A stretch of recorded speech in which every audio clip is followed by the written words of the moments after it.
kasih Tuhan, Kau masih memberikan kami kesempatan untuk beribadah secara online GOGC pada malam hari ini. Terima kasih Kau masih memberikan kami kesehatan untuk kami dapat mengikuti ibadah online ini Tuhan.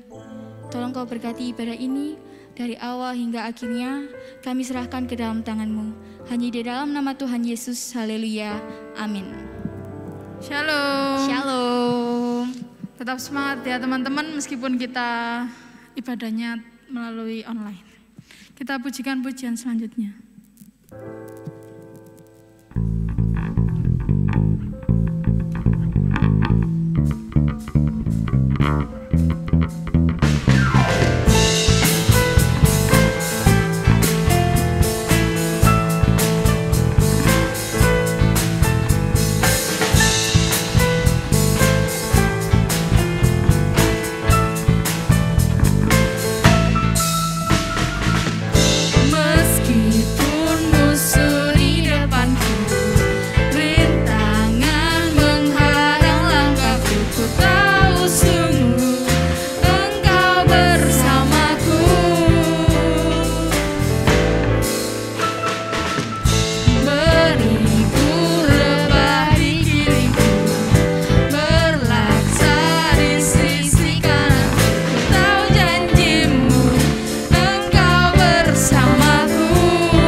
Kita siapkan hati kita untuk mendengarkan firman Tuhan.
tiada yang lain, hanya Kau, hanya Engkau Tuhan selamanya.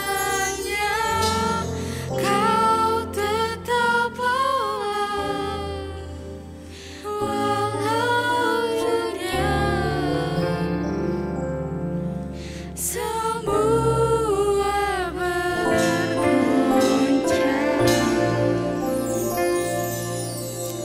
tak tergoyahkan. Kau tetap Allah.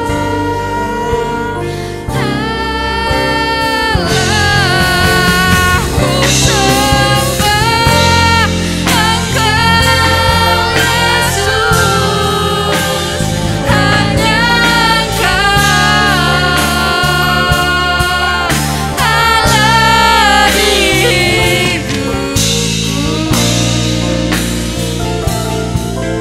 Tiada yang lain, hanya Kau, hanya Engkau Tuhan selamanya.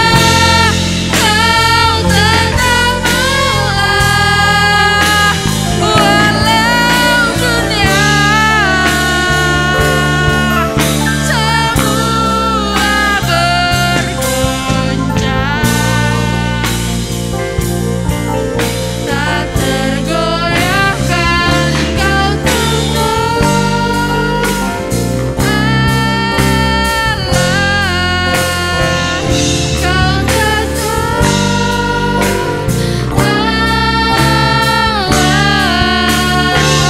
Kau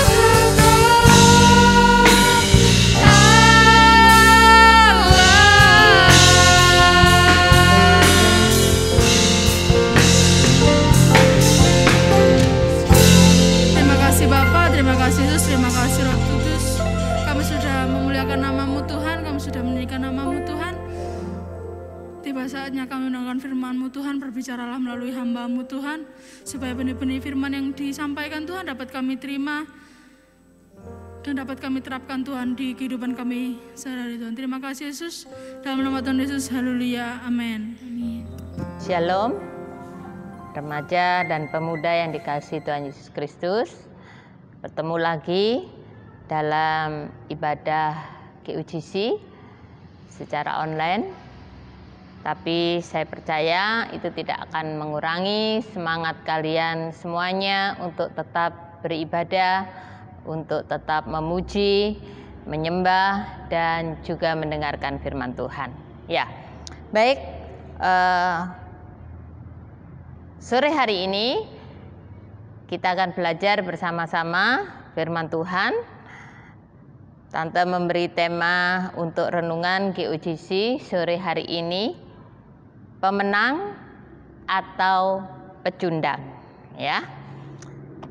Setiap orang, termasuk kalian, apalagi orang-orang muda, pasti ingin jadi pemenang. Apalagi kalau seperti kalian, remaja dan pemuda, kalian masih punya kekuatan, punya energi yang luar biasa, maka pasti saya percaya dalam hal apapun kalian ingin keluar sebagai pemenang, ya. Dalam kompetisi apapun juga, dalam lomba yang mungkin kalian ikuti atau dipercayakan sekolah kepada kalian, atau termasuk yang saat ini kita belajar tahun ini, bulan-bulan ini, yaitu tentang peperangan rohani. Kalaupun kalian tidak sedang berada dalam suatu kompetisi atau lomba, gitu ya, dalam hal apapun juga, gitu ya, dalam kehidupan sehari-hari, setiap orang itu ingin dianggap sebagai pemenang atau seolah-olah tampil seperti seorang pemenang. Nah, sekarang di mana posisi kalian? Ya, apakah sebagai pemenang atau sebagai pecundang?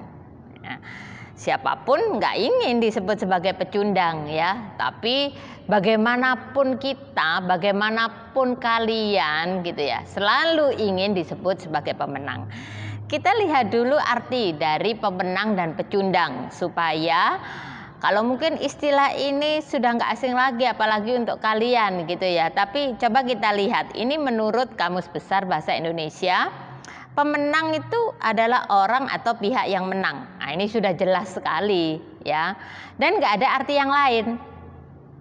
Tapi kalau pecundang, ternyata ada beberapa arti menurut Kamus Besar Bahasa Indonesia.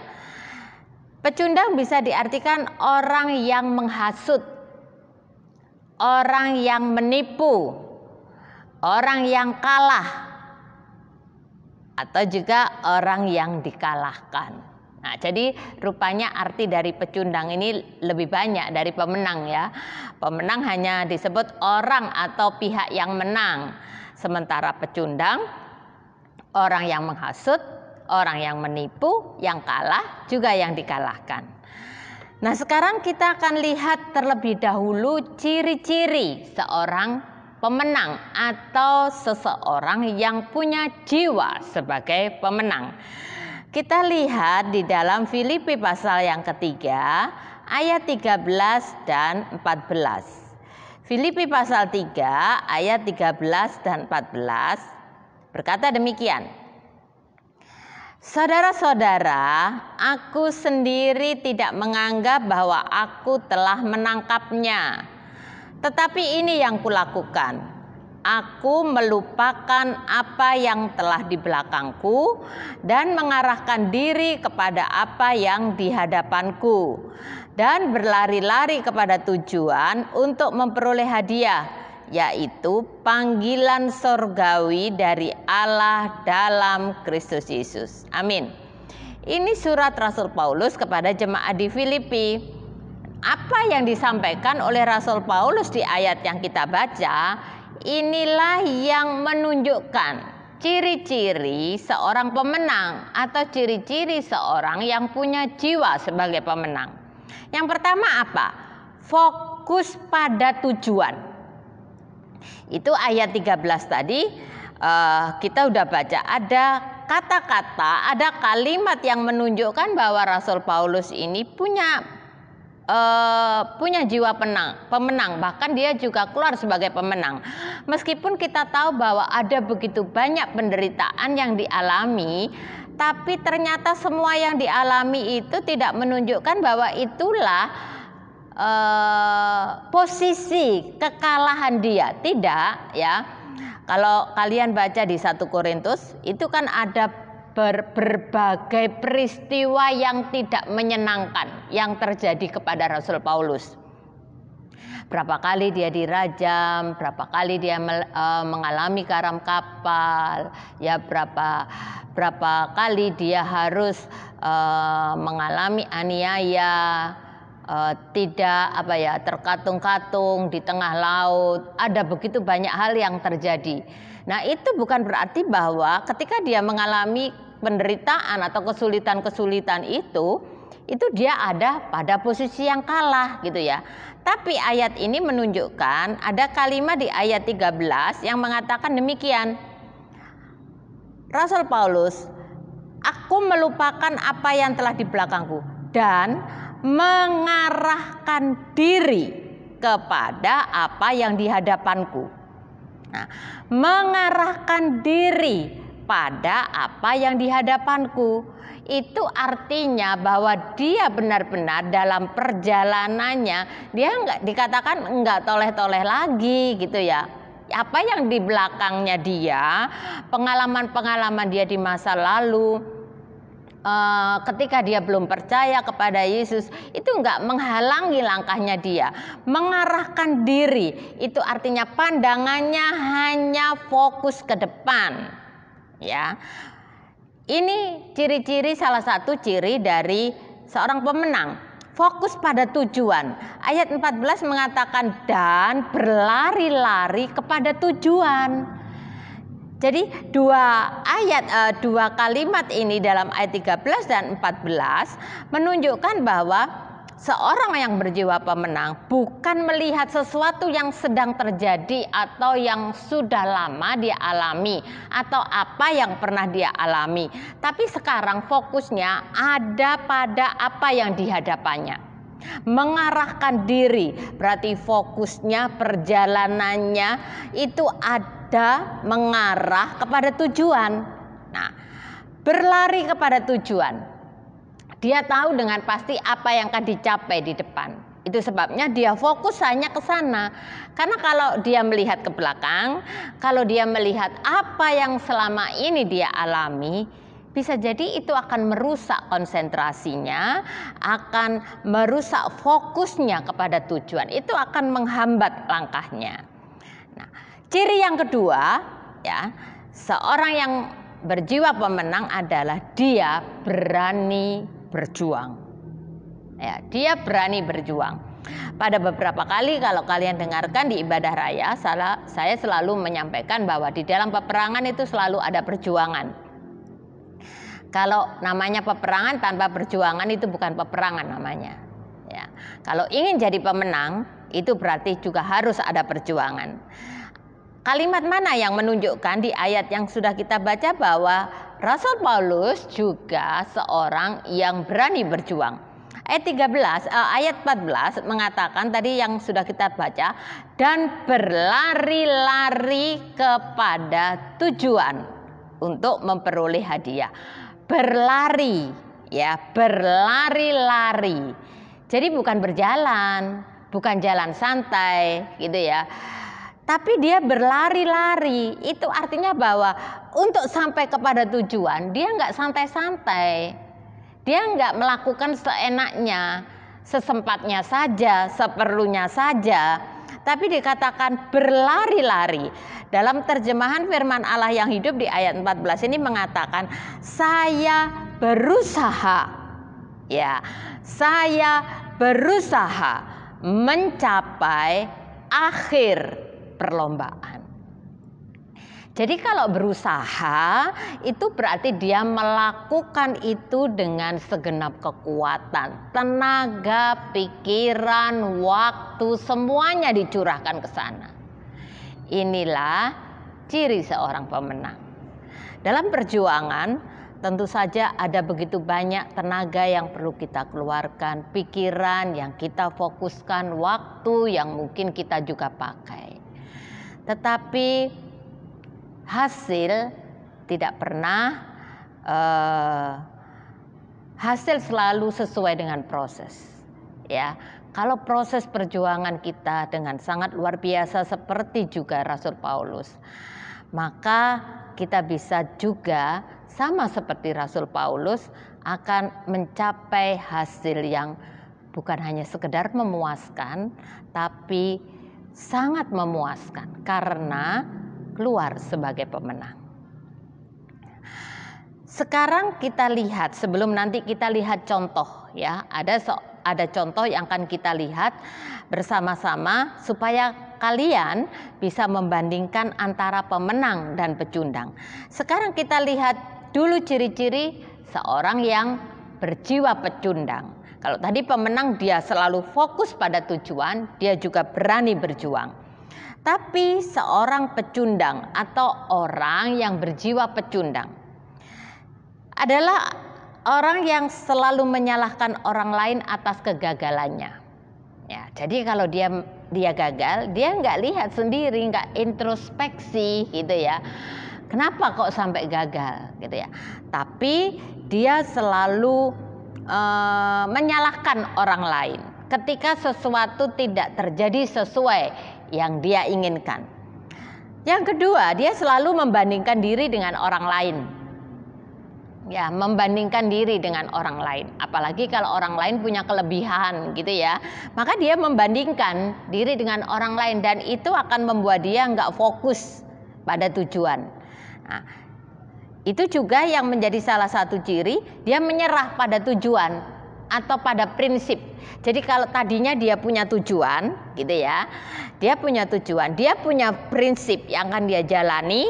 Maka perbedaannya kalau pemenang fokus pada tujuan, tapi kalau pecundang dia menyerah pada tujuan. Jadi nggak terus lanjut. Karena apa?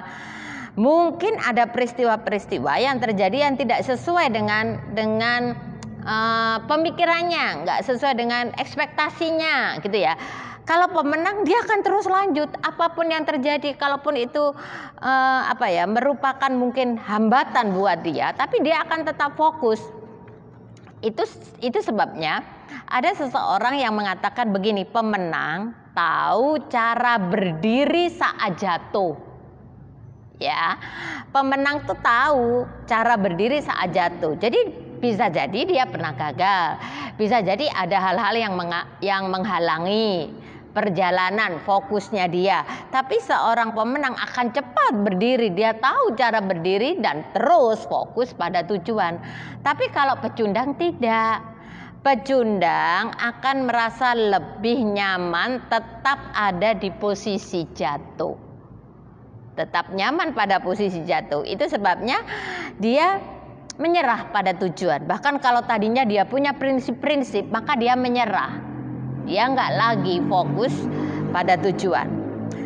Dan apa yang menyebabkan itu? Selain tadi dia suka membandingkan diri dengan orang lain, dia juga tidak percaya pada dirinya sendiri. Bahkan nanti pada contoh yang akan kita lihat, seorang pecundang bukan hanya dia tidak percaya pada dirinya sendiri, tapi juga tidak percaya kepada Tuhan, kepada janji dan penyertaan Tuhan. Jadi dari sini kalian sudah belajar, sudah tahu, ya. Kira-kira posisi saya di mana ya? Pemenang atau pecundang? Saya punya jiwa seorang pemenang atau saya punya jiwa seorang pecundang? Sekarang kita akan lihat contohnya. Dari Bilangan pasal yang ke-13 dan Bilangan pasal 14. Kita nggak akan baca semua ayat, kita hanya akan melihat beberapa ayat saja yang sehubungan dengan perenungan kita pada sore hari ini. Ya, contoh tentang seorang yang keluar sebagai pemenang, berjiwa pemenang atau berjiwa pecundang. Ada pada 12 pengintai yang diutus oleh Musa mengintai Kanaan, ya. Ada 2 kelompok di sini. Tentu kalian yang pernah baca, pernah dengar, tahu pasti tentang cerita ini, ya. Ada 12 pengintai yang diutus oleh Musa untuk mengintai Kanaan. Dan mereka bukan orang biasa-biasa loh. Bukan orang Israel awam. Tapi mereka adalah pemimpin-pemimpin di suku-suku mereka. Ya. Dibagi menjadi 2. Yang satu sisi ada orang-orang yang punya jiwa sebagai pemenang dan keluar sebagai pemenang. Tapi ada juga yang sebagai pecundang. Dan akibatnya sangat luar biasa. Kita lihat dulu 10 orang pengintai yang berjiwa sebagai pecundang. Apa buktinya? Kalau mereka ini 10 orang pengintai ini berjiwa pecundang. Kita lihat di Bilangan 13 ayat 28 mulai 28. Nanti kita lihat ternyata ciri-ciri yang saya sebutkan tadi, orang-orang yang berjiwa pecundang tadi itu ada pada mereka. Nah, ini membuktikan. Jadi misalnya tadi suka menyalahkan orang lain, membandingkan diri dengan orang lain, menyerah pada tujuan itu ya. Itu semua ada pada 10 pengintai ini. Bilangan 13 kita baca dulu ayat 28 dan 29 ya. Hanya ini setelah mereka pulang dari pengintaian. Hanya bangsa yang diam di negeri itu di Kanaan kuat-kuat.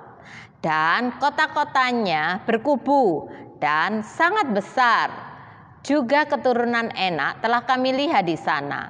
Orang Amalek diam di tanah Negeb. Orang Het, orang Yebus dan orang Amori diam di pegunungan.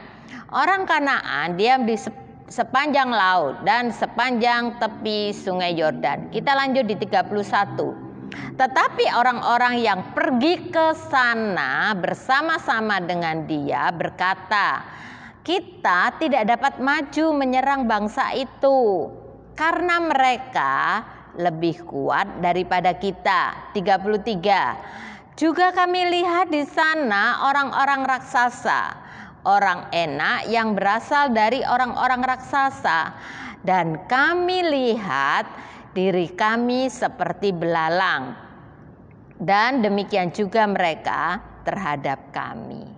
Coba lihat bahwa mereka adalah pemimpin-pemimpin di suku-suku Israel gitu ya.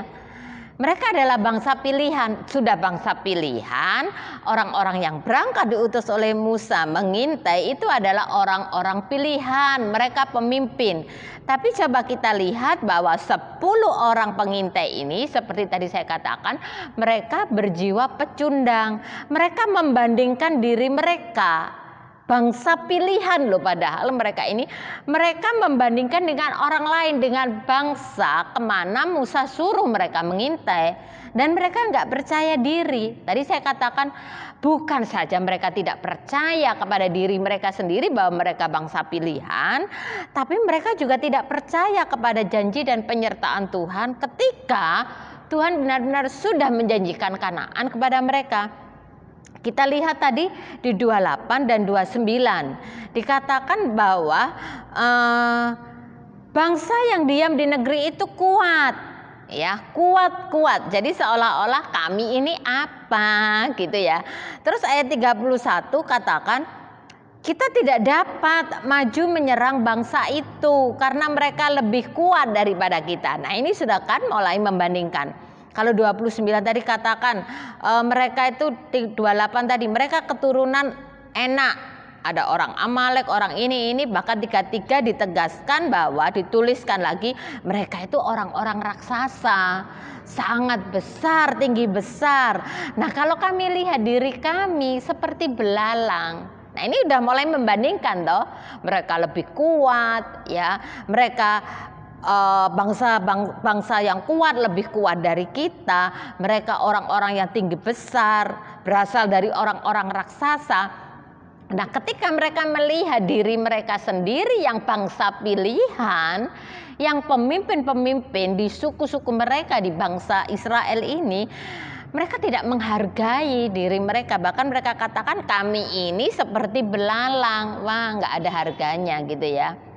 Dan bukan hanya mereka tidak percaya diri, mereka melupakan sudah pada janji dan penyertaan Tuhan yang akan memimpin mereka masuk ke tanah perjanjian.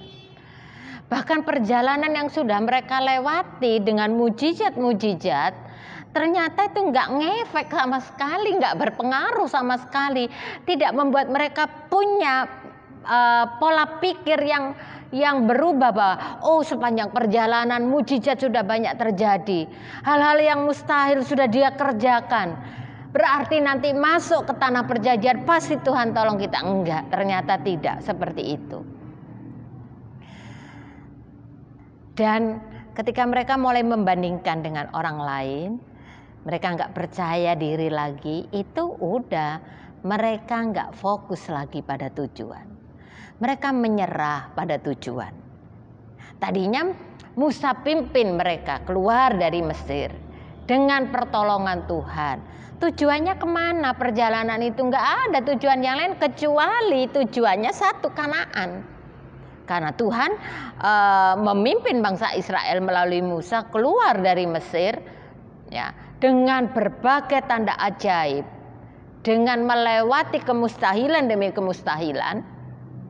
Hal-hal yang luar biasa, ya tujuannya satu, tanah perjanjian. Tapi ternyata sekarang mereka menyerah udah pada tujuan. Belum perang loh ini, belum perang ya, belum perang ini.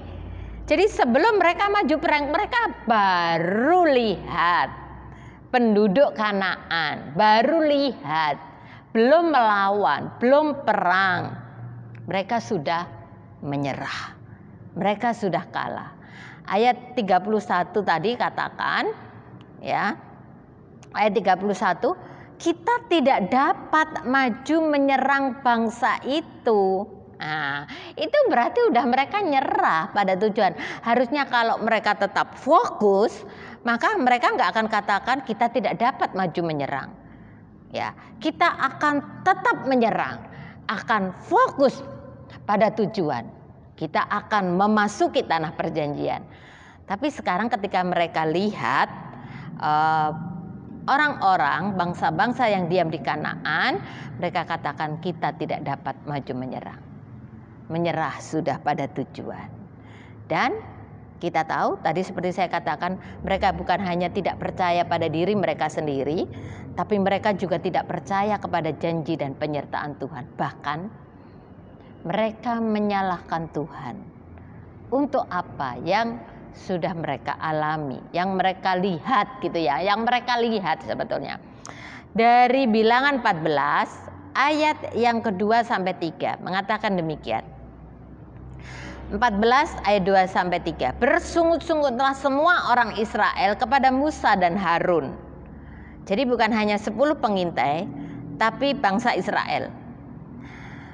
Dan segenap umat itu berkata kepada mereka, Musa dan Harun, sekiranya kami mati di tanah Mesir atau di padang gurun ini. Coba perhatikan ayat 3. Mengapakah Tuhan membawa kami ke negeri ini supaya kami tewas oleh pedang dan istri serta anak-anak kami menjadi tawanan? Bukankah lebih baik kami pulang ke Mesir?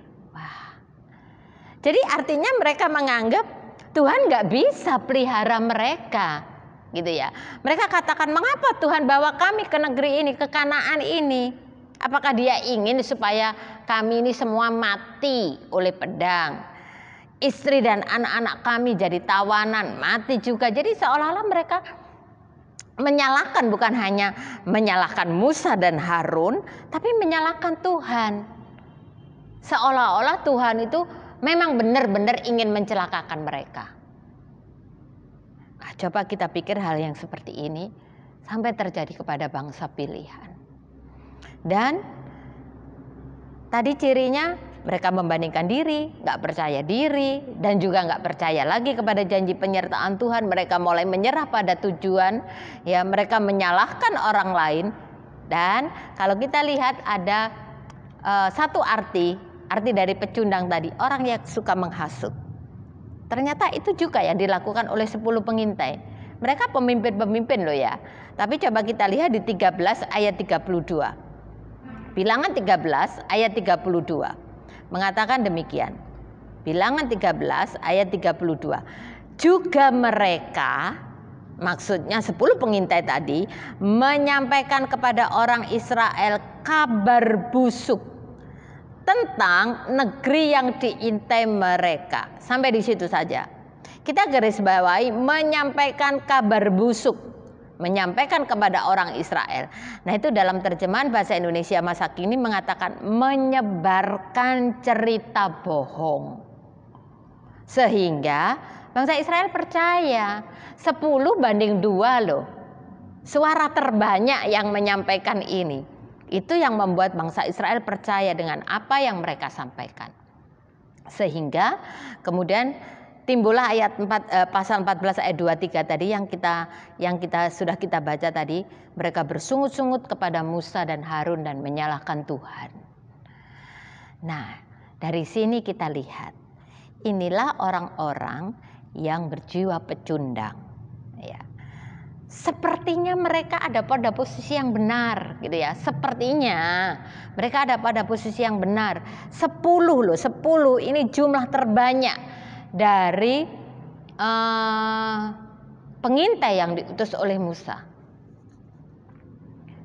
Dan apa yang kita lihat pada mereka. Kalau kalian nanti baca di pasal 14 ini seterusnya, mereka nggak pernah sampai kepada tujuan.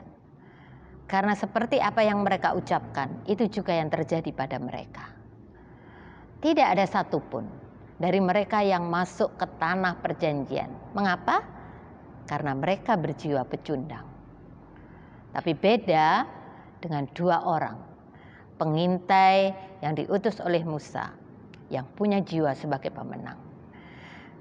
Mereka bukan hanya berjiwa pemenang, tapi hanya mereka berdua dari angkatan mereka, dari generasi mereka yang masuk ke tanah Kanaan.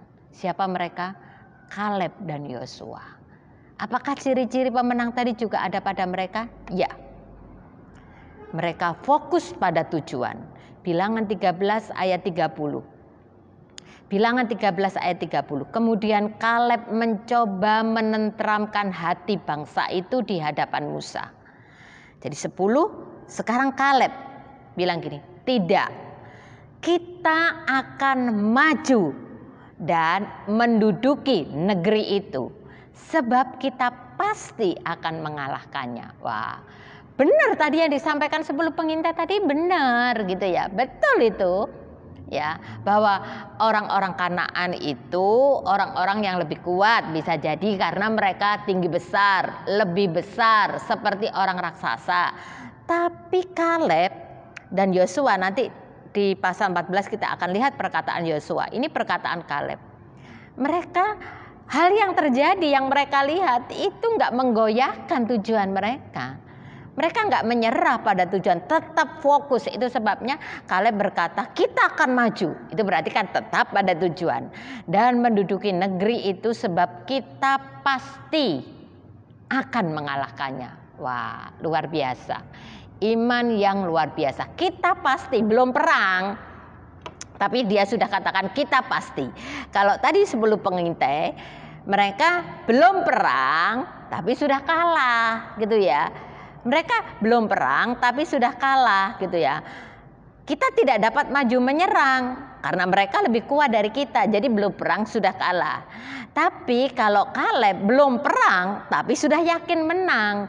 Dia katakan kita akan maju dan kita pasti akan mengalahkannya. Itu artinya kita pasti menang. Sekarang kita lihat perkataan Yosua.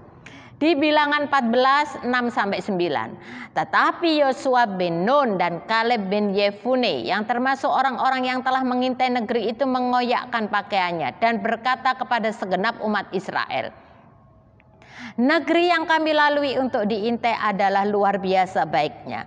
Jika Tuhan berkenan kepada kita, maka Ia akan membawa kita masuk ke negeri itu dan akan memberikannya kepada kita. Suatu negeri yang berlimpah-limpah susu dan madunya. Hanya janganlah memberontak kepada Tuhan dan janganlah takut. Kepada bangsa negeri itu jangan takut, sebab mereka akan kita telan habis. Wah. Yang melindungi mereka sudah meninggalkan mereka, sedang Tuhan menyertai kita. Jangan takut kepada mereka. Fokus pada tujuan. Apakah mereka juga berjiwa pejuang? Apakah mereka, Kaleb dan Yosua, juga adalah seorang yang berani berjuang? Ya. Ayat 19 tadi katakan, jangan takut kepada bangsa negeri itu. Sekalipun mereka tinggi besar, sekalipun mereka seperti raksasa gitu ya. Dan menurut 10 pengintai kita ini seperti belalang. Tapi dikatakan jangan takut kepada bangsa negeri itu. Yang melindungi mereka sudah meninggalkan mereka. Tapi Tuhan, sedang Tuhan menyertai kita. Bahkan belalang ini dikatakan mereka akan kita telan habis. Wah, belalang bisa nelan raksasa, luar biasa loh ini. Padahal harusnya raksasa ini dengan belalang ini sekali injak mati belalang. Tapi perjuangan ini, berjuang seorang yang punya jiwa pemenang bisa mengatakan ini, belalang bisa telan raksasa. Itu kalau bukan seorang yang berjiwa pemenang nggak mungkin. Sama dengan Daud ketika menghadapi Goliat, nggak mungkin. Tapi karena mereka percaya kepada janji dan penyertaan Tuhan, mereka tetap fokus pada tujuan. Jadi bagaimana dengan kalian semuanya? Orang-orang muda yang luar biasa, anak-anak muda, anak-anaknya Tuhan tuh nggak luar biasa gitu ya. Kalian adalah orang-orang muda yang sangat luar biasa. Mengapa? Karena Tuhan pilih kalian jadi anak-anaknya. Jadi nggak ada yang nggak istimewa di antara kalian, nggak ada yang nggak luar biasa. Kalian semua seperti apa orang memandang, kalian tetap luar biasa. Kalian tetap hebat, kalian istimewa. Itu sebabnya Tuhan pilih kalian. Jadi sekarang kamu yang sekolah, yang kuliah, yang bekerja, atau dalam hidup rohanimu, ibadah dan pelayananmu, tetapkan tujuan. Fokus pada tujuan. Dan apa yang sekarang terjadi di sekitarmu, sekelilingmu, fokuslah kepada janji dan penyertaan Tuhan. Ingat, fokus pada Tuhan itu yang terutama. Kalau kita mulai nggak percaya kepada janji dan penyertaannya, maka itu akan membuat juga kita nggak fokus lagi pada tujuan. Tapi ketika kita lebih fokus dulu kepada Tuhan, kepada janji dan penyertaannya. Janjinya apa untuk kita? Penyertaannya bagaimana? Janji penyertaannya untuk kita. Itu akan membuat kalian semua sampai kepada tujuan. Sekalipun mungkin ada hal-hal yang terjadi. Sama seperti yang dialami bangsa Israel, sama seperti yang dialami Rasul Paulus, tapi itu tidak akan menggoyahkan tujuanmu, fokusmu kepada tujuan. Jadi sekarang berjuanglah. Berjuanglah dan tunjukkan kepada Tuhan terutama bahwa kalian adalah orang-orang muda pilihan Tuhan yang punya jiwa sebagai pemenang, bukan pecundang. Tuhan gak salah pilih kan ketika dia memilih kalian, ya. Maka sekarang buktikan kepada dia bahwa kalian adalah orang-orang muda yang sangat luar biasa, yang siap dipakai oleh Tuhan dimanapun kalian berada. Yang sekolah dipakai Tuhan di situ, yang kuliah dipakai Tuhan di situ, yang bekerja dipakai Tuhan di situ. Dalam ibadah dan pelayanan di gereja ini, kalian juga Tuhan pakai. Jadi tetapkan tujuan, fokuslah kepada janji dan penyertaan Tuhan, fokus kepada tujuan. Dan jangan pernah berhenti berjuang. Amin. Kita akan berdoa. Tuhan memberkati kalian semua dengan firman Tuhan ini dan terus bersemangat jadi orang-orang muda yang bersemangat, yang terus berani berjuang untuk Tuhan dan juga mencapai tujuan yang kalian tetapkan dan terlebih yang Tuhan tetapkan untuk kalian. Mari kita berdoa. Bapa, terima kasih untuk sore hari ini, untuk firman Tuhan yang sudah hamba-Mu sampaikan, dan juga remaja dan pemuda yang sudah mendengarkan firman Tuhan ini. Roh Kudus akan mengerjakan setiap perkataan firman dalam hati dan hidup mereka, membuat anak-anak muda yang luar biasa ini, yang sangat istimewa ini, yang sudah dipilih, yang sudah Engkau pilih. Mereka adalah orang-orang muda yang siap untuk berjuang dan tidak pernah berhenti berjuang. Mereka adalah orang-orang muda yang terus akan fokus kepadamu, kepada janji dan penyertaan-Mu. Bukan orang-orang muda yang mudah menyerah, yang menyerah kepada tujuan. Tapi mereka adalah orang-orang muda yang penuh semangat, yang berani berjuang untuk mencapai apa yang sudah Engkau tetapkan bagi mereka. Hamba-Mu percaya dengan pimpinan dan pertolongan Roh Kudus, Engkau akan memimpin setiap langkah kehidupan anak-anak-Mu Tuhan, terutama remaja dan pemuda di tempat ini. Tuhan akan memberkati mereka, masa depan mereka, cita-cita mereka, pergumulan-pergumulan doa mereka, Engkau memberkati. Yang sekolah Tuhan berkati, yang kuliah Tuhan berkati. Yang bekerja Tuhan juga berkati, yang mencari pekerjaan Tuhan juga berkati. Bahkan hidup ibadah dan pelayanan mereka Tuhan juga berkati. Apapun yang saat ini terjadi dalam hidup mereka, bila itu tidak mencondongkan hati mereka, mengalihkan hati dan perhatian mereka dari Engkau, tapi justru itu membawa mereka semakin melekat kepadamu, semakin fokus kepadamu, kepada tujuan yang sudah Engkau tetapkan bagi mereka, dan tetap fokus pada janji dan penyertaan-Mu. Bila mereka menjadi orang-orang muda yang punya jiwa sebagai pemenang dan keluar sebagai pemenang, dan mereka menikmati janji-janji-Mu yang sangat luar biasa bagi hidup mereka. Terima kasih Bapa, terima kasih untuk sore hari ini. Kami percaya berkat-Mu limpah atas mereka semuanya di mana mereka berada, karena kami juga percaya bahwa penyertaan-Mu sempurna bagi mereka. Kiranya berkat damai sejahtera dari Allah Bapa, kasih sayang dan anugerah dari Tuhan Yesus Kristus, penyertaan, persekutuan dengan Roh Kudus, menyertai, memberkati remaja dan pemuda dimanapun kalian semuanya berada, sekarang sampai selama-lamanya, sampai Tuhan Yesus Kristus datang kali yang kedua menjemput kita semuanya. Dalam nama Tuhan Yesus Kristus, kami sudah berdoa dan bersyukur pada Bapa di surga. Haleluya. Amin. Tuhan Yesus memberkati kalian semuanya.